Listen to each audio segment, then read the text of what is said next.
Hello guys, welcome to your NITN bro. This is Brahmaji. Today we all know that JEE Main third attempt, that is third phase of JEE Mains is over, and now we are only left with JEE Main phase 4. So in this video I will be talking about in which exam should you focus on, JEE Main phase 4 or the JEE Advanced exam. So before going into the video, do subscribe to the channel, your NITN bro, and press the bell icon so that so let's roll into the video. First of all, we need to know some facts.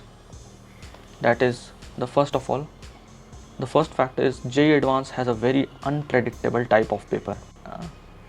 JEE Advanced का यार काफ़ी unpredictable paper होता है, ये हम लोग सभी को पता होगा. किसी साल काफ़ी टफ आ गया, कभी यार काफ़ी इजी आ गया. इजी तो नहीं आता है, मीडियम आ गया, मतलब मान लो मीडियम आ गया, या कोई सब्जेक्ट जो तुम्हारा बहुत वीक है और वही सबसे ज़्यादा टफ आ गया, या फिर कोई टॉपिक तुमने नहीं पढ़ रखा हो और उसी से मेजॉरिटी क्वेश्चंस आ गए, मान लो 3 या 4 क्वेश्चंस आ गए उसी टॉपिक से, तो ये काफ़ी यार प्रॉब्लमेटिक हो सकता है, even if you give more time to it. Second is, from advanced we get IITs, where as from JEE Main we get NITs, IIITs and GFTIs. हम लोगों को पता ही होगा यार, JEE एडवांस से मुझे IITs मिलती है और मेन से मुझे NITs, IIITs, GFTIs और बहुत सारे गवर्नमेंट कॉलेजेस जो कि अपने होम स्टेट के होते हैं या बहुत सारे स्टेट्स के होते हैं गवर्नमेंट कॉलेजेस. तो यार ये बात ट्रू है कि 1 month approx is available for mains and 2 months for JEE advanced. Approximately तो 1 month हम मान ही सकते हैं कि यार मेंस के लिए हमारे पास है, and for JEE advanced we have approximately 2 months और more than it. And the last one is which is the most important one, which is the main highlighted topic of our video. Home state quota for most of the colleges in JEE Main is available, whereas this facility is absent for IITs. यार तुम्हें पता ही होगा home state quota होता क्या है. तो यार अगर तुम किसी स्टेट से बिलोंग कर रहे हो तो उसका तुम्हें बेनिफिट मिल सकता है अगर तुम JEE Main एग्ज़ाम देते हो तो. But if you give JEE Advanced exam, no home state quota policy is present for it. So you should note this point as well. So here are few points which you should not do. That is, you should not start preparing for advanced blindly. If the first point is you have only dreamed of IIT, but your overall percentile is now less than 95. तो यार ऐसे case में अगर तुम्हारा percentile less than 95 है और तुम IIT के लिए तुम ड्रीम कर रहे हो, बट तुम्हारा परसेंटाइल इतना कम है कि तुम्हें NIT भी ढंग का नहीं मिलेगा, और तुम ऐसे स्टेट से हो जहाँ का होम स्टेट कोटा तुम्हें वहाँ का होम स्टेट NIT भी नहीं अलाउ करता और ना ही कोई ढंग का गवर्नमेंट कॉलेज अलाउ करता है, such as IP university and IGT TUW etcetera. Our next point is you have paid a heavy fees in coaching but didn't even got a percentile in mains to get even a civil branch in any NIT. अगर तुम ये सोच रहे हो यार तुमने सिर्फ advance के लिए फ़ीस दिया था इतना हाई तो तुम्हें IIT तुम्हारा अच्छा रैंक आ जाएगा और मेंस में तुम्हारा कम रैंक आ जाएगा, तो ऐसा पॉसिबल नहीं है. बहुत कम ही लोग हैं दुनिया में, या बहुत रेयर ऐसे बच्चे होते हैं जिनका लैक्स में रैंक होता है या थाउजेंड्स में रैंक होता है या मोर देन थाउजेंड्स होता है, and they have scored good rank in IIT, not in NIT, sorry not in mains, but have scored a good rank in advanced. तो ऐसे बहुत फ्यू बच्चे होते हैं, तो उन्हें देख के हमें नहीं ले लेना चाहिए कि हाँ भाई हमारे पास भी ऐसा हो जाएगा.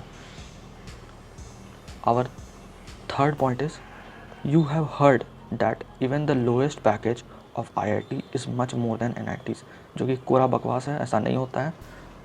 If you take lower branches in IIT, ऐसा भी है यार कि IIT में बहुत लोग अनप्लेस्ड भी निकलते हैं और बहुत लोग बहुत कम पैकेज के साथ भी निकलते हैं. ऐसा नहीं है कि IIT जाते ही तुमको यार 20 लाख 30 लाख का पैकेज लग जाएगा. वो यार CS, IT, इलेक्ट्रिकल ऐसे बच्चों को लगता है, या जो काफ़ी मेहनत करते हैं वहाँ पर जाके. ऐसा नहीं तुम IIT क्रैक करते ही NITs में भी उतना चल जाता है package, such as DTU, NSIT, your IIIT Delhi and your top NITs. तो यार वहाँ का इतना पैकेज चल जाता है, या फिर कोई भी अच्छा NIT का तुम CS का ले लो, कट ऑफ CS का तुम ले लो तो चल जाता है यार NITs का भी. ऐसा नहीं है कि सिर्फ IITs में ही अच्छे पैकेज जाते हैं. ओके, और next point is IITs will give you a very repute in society regardless of your branch. तो ऐसा नहीं है यार, अगर तुम ख़राब ब्रांच ले लोगे और सोचोगे कि यार हमारा फिर भी उतना हाई पैकेज चल जाएगा, तो ऐसा नहीं होता है, मेहनत वहाँ भी करना होता है। ऐसा कोई सच स्कीम नहीं है हमारे पास। ओके,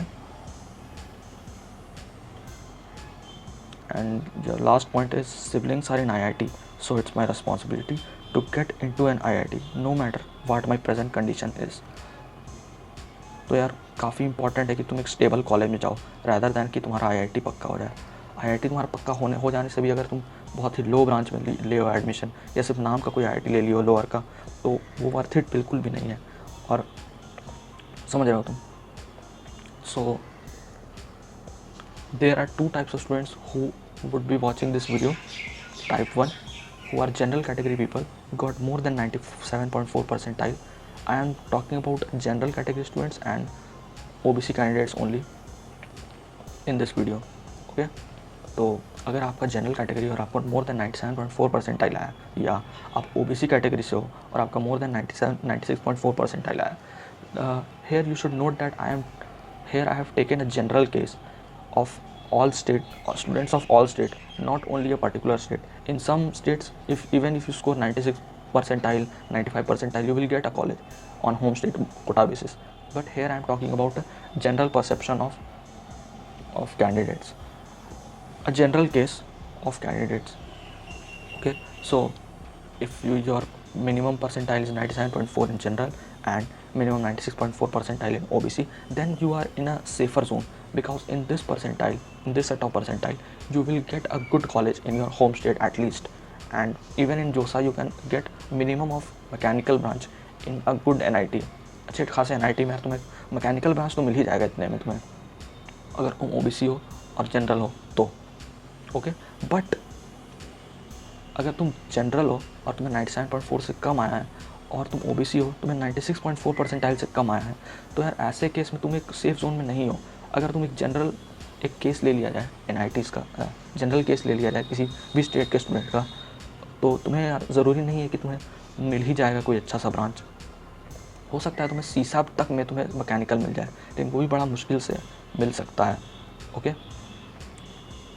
जनरली यही होता है। ओके, सो देख लो यार, ये एक जनरल सेट ऑफ स्टूडेंट्स का है, किसी भी स्टेट से अगर तुम होगे तो। सो तुम्हें अब यार बात आ जाती है कि तुम्हें एडवांस के लिए प्रिपेयर करना चाहिए कि नहीं कर। Type 1 students who have never prepared for JEE advance, never to coaching for preparation for IIT। तो यार कभी JEE एडवांस के लिए प्रिपेयर किया नहीं, और तुम सोच रहे हो कि तुम एडवांस के लिए अब प्रिपेयर करना चालू कर दो, और तुम टाइप 1 के अंदर आते हो, तो तुम कर सकते हो यार, ऐसा कोई बुराई नहीं है, तुम आराम से कर सकते हो, क्योंकि तुम्हारे पास कॉलेज सेफ़ है। अब तुम्हें मिनिमम NIT में मैकेनिकल तो मिल ही जाएगा। बट अगर तुम टाइप 2 स्टूडेंट हो और तुमने कभी JEE एडवांस के लिए प्रिपेयर नहीं किया है, तो आई वुड मस्ट से कि तुम JEE मेन फेज़ 4 की तैयारी ढंग से करो, 1 महीने ढंग से करो, हो जाएगा, अच्छा रैंक आ जाएगा। Now talk about type 2, took coaching for JEE Advance and have already given the mock tests and solved previous year's questions, और तुम्हें टाइप 1 में एग्जिस्ट कर रहे हो। तो टाइप 1 में अगर तुम एग्जिस्ट कर रहे हो, तो तुम्हें तो मस्ट है कि तुम्हें IIT के लिए तुम्हें लगना चाहिए, क्योंकि IIT ऐसा नहीं देखता है कि मेंस में तुम्हें इतना रैंक आया तो एडवांस में भी उतना आ जाएगा। हो सकता है तुम्हें बहुत बेहतर आ जाए, क्योंकि advance is entirely different exam. In mains you are only focused on accuracy and your speed, but in JEE Advanced it is more important that what quality of questions do you make. Okay, तो अगर आप tough questions बना रहे हो, subjective questions बना पा रहे हो, और टाइप 1 के अंदर आ रहे हो, और पहले से कोचिंग ले रखा है, और आपको एक्सपोजर है प्रीवियस ईयर्स क्वेश्चंस का और मॉक टेस्ट का, तो you should prepare for JEE advance right from now. Even if you ignore the phase 4, it's okay if you are from type 1, but you should prepare for JEE Advanced. Okay, but if you are type 2, again I would say you should prepare for JEE Main phase 4, and after you get a good rank in JEE Main phase 4, you should start preparing for JEE Advanced, because यार एक last chance है हमारे पास बचा हुआ, तो क्यों हमें waste करना उसे सिर्फ ये सोच के कि यार अब IIT के लिए तैयारी करते हैं। नो, एक अच्छा कॉलेज होना ज़्यादा ज़रूरी है एक IIT मिलने से। Okay, so here are few more points, such as JEE Mains is an easy exam compared to advanced. तो यार ऐसा है, ये सच है कि JEE मेंस एक ईजी एग्ज़ाम होता है और इसके लिए तुम प्रिपेयर करोगे तो वर्थ इट होगा एक टाइम, क्योंकि लास्ट आवर्स में भी तुम प्रिपेयर करोगे तो यार ये वर्थ इट होगा तुम्हारे लिए। और next point is it is possible to score a good rank in 30 days in mains but unpredictable for JEE advance if you haven't prepare for this since 11th। तो अगर तुम्हें एक्सपोजर नहीं है कि एडवांस में कैसा क्वेश्चन आता है, कैसे टेस्ट होते हैं, तुमने मॉक टेस्ट नहीं दे रखे हैं, बस इसलिए कि भाई सब प्रिपेयर कर रहे हैं मैं भी करने लगता हूँ, और तुम स्टार्ट कर दोगे even if you give 2 months for JEE advance by thinking that अब स्टार्ट कर देना चाहिए तैयारी करना, तो यार हो सकता है तुम्हें बहुत कम मार्क्स है और हो सकता है तुम क्वालिफाई भी ना करो, क्योंकि यार एडवांस ऐसा एग्ज़ाम नहीं है कि तुम 1 या 2 महीने में कर लोगे। तुमने अगर पता नहीं है इस एग्ज़ाम के बारे में तो तुम्हें मिनिमम यार 11th से ही चालू कर देनी चाहिए, या कम से कम 1 साल तो देना ही चाहिए। 12th से भी अगर तुम तैयारी कर रहे हो 1 साल या कम से कम बहुत मैक्स टू मैक्स तब 6 महीने देने पड़ेंगे तुम्हें इस एग्ज़ाम के लिए, तभी तुमको एक ढंग का रैंक आ पाएगा। बट इन मेंस यार अगर तुम हार्ड वर्क अच्छे से करते हो 1-2 महीना भी तो तुम यार फोड़ सकते हो। ओके स्टूडेंट्स, और our last point is the condition applied your percentile should be above 92 percentile. तुम्हें मेंस में फोड़ना है यार, ढंग के रैंक लेके आने हैं, 97.5, 97.4, 98, 99 ऐसे परसेंटाइल लेके आने हैं, तो मिनिमम यार अभी ओवरऑल परसेंटाइल तुम्हारा 92 परसेंटाइल होना चाहिए, तभी तुम ऐसा कर सकते हो। लेस दैन 92 अगर तुम है तो यार तुम उतना भी नहीं पहुंच पाओगे, 96 पहुंच सकते हो, max to max 97, but not 97 और मोर दैन डैट। ओके, तो मेन पॉइंट जो मुझे डिस्कस करना था यार वो यही टाइप 1 और टाइप 2 टाइप ऑफ स्टूडेंट्स के लिए करना था। Hopefully you liked the video. If you found it informative, to hit the like button and comment down if you have any suggestions or any problem regarding the video or regarding the channel. Meet you in some another video. Till then, bye.